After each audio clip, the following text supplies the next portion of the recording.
Hello. Today I'd like to talk about the moon in Wicca. In Wicca and other types of paganism, the moon represents the goddess, as the sun represents the god. And the phases of the moon represent the different stages in the life of the goddess.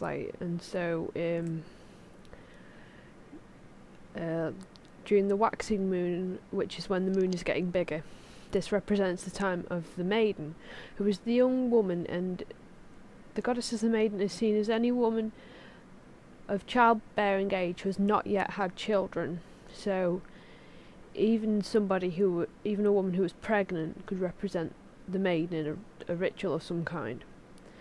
Then we have the full moon, which is represented by the mother. And the mother is a nurturing, caring, healing figure, as mothers are. So that's any woman who's had children. And then we have the waning moon, which is when the moon is getting smaller in size. And this is represented by the crone goddess, who is the old one. And she is anyone who is in the older stages of life who's had children and their children are grown up and possibly has grandchildren. And she is very wise and has learned the lessons of life. And so we're going to go through the different phases of the moon now. And the new moon, that's the start of the waxing moon. It's when there is barely any moon in the sky, and there's just a thin crescent that you can just see on the first day of the waxing period of the moon.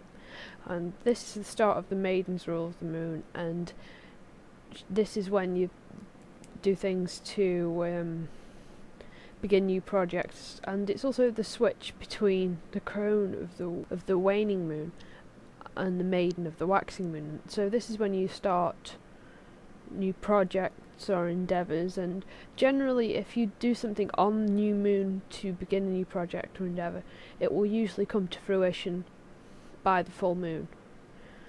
And second is the waxing phase of the moon, and this is a time of increase. So any magic worked at this time is to draw things to yourself or to make something in your life increase, such as confidence or some kind of power or anything like that.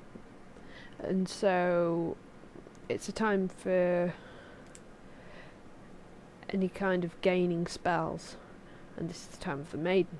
The full moon, this is the next phase, and this is the time of protection spells and healing rituals and anything to nurture or care for anyone, and any spell can be worked at this time, because this is a time of the most power, the height of power.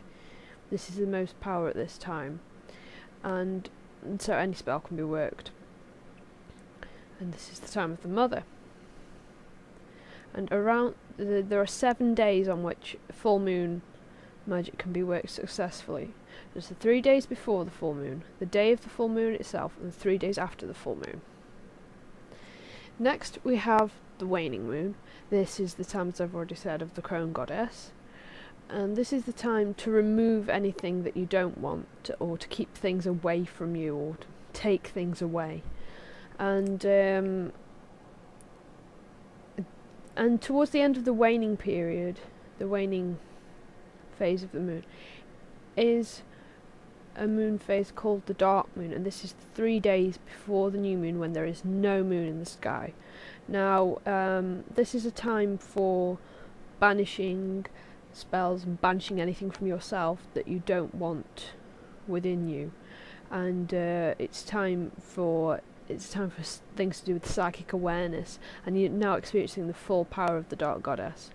So it's a good time for vision questing and meditations and things. And some people say that because of this dark power at this time, you shouldn't work magic. And so if you believe in that, then the only thing you should work magic for is to is to Hecate, who is the dark goddess who rules over the dark moon, and if you're asking for her power in something, then that is the time to do a spell for that. Next, I would like to talk about the term Esbats. Esbats are lunar celebrations or lunar rituals or ceremonies, and some people define these in different ways. Some people say that the Esbat is just the celebration of the full moon. Some people say it's just the full moon, the new moon, and the dark moon.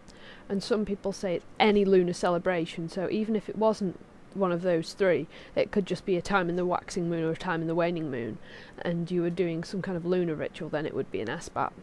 I personally believe in that. But I'd say that the major Esbats to acknowledge are definitely the full moon, the dark moon, and the new moon. And the full moon is probably the best known of the Esbats for many reasons. You have many things about witches celebrating under the full moon and dancing naked under the full moon, and references to that in all sorts of films and books about witchcraft. And some witches do dance under the full moon naked because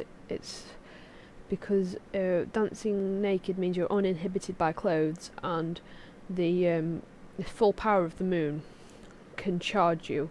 And another thing to do with charging yourself with the power of the full moon is a ceremony called drawing down the moon, whereby a person or a priestess in a coven draws down the power of the lunar goddess into themselves, and then this power can be used for heightened meditative states or in spells and rituals for the full moon.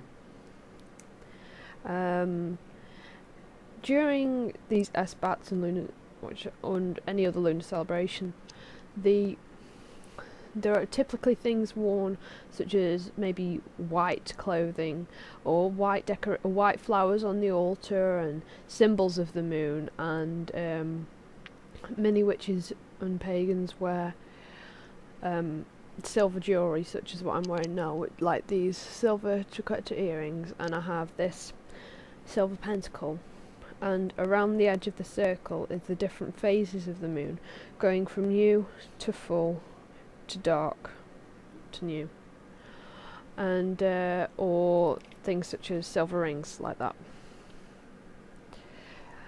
And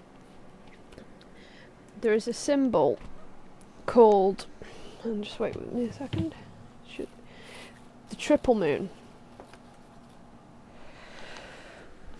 which symbolises all the three moon phases, the three major moon phases: the waning, the full, and the waxing, and then the maiden, the mother, and the crone as well. And this is that.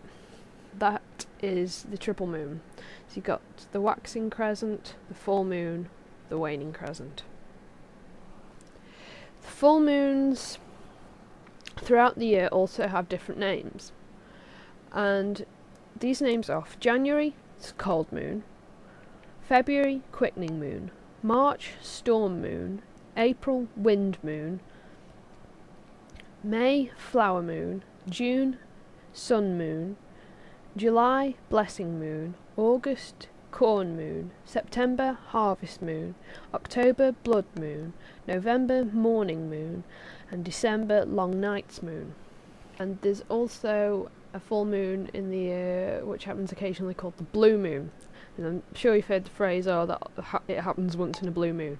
And a blue moon is when, within a 28-day cycle, there is two full moons. So say like on the 1st of the month there is a full moon, and then on the 28th of the month there's another full moon. So that would be a blue moon. And other things associated with the 28-day cycle of the moon, which is particularly attributed to the goddess, is the 28-day menstrual cycle of women. And I suppose that's why the moon is attributed to being the goddess, because it's a typical woman's menstrual cycle is 28 days, but obviously everyone knows it doesn't always work like that, and it's never regular. So And that's another aspect of the 28-day cycle. That's some info about the moon and pagans. Blessed be. Goodbye.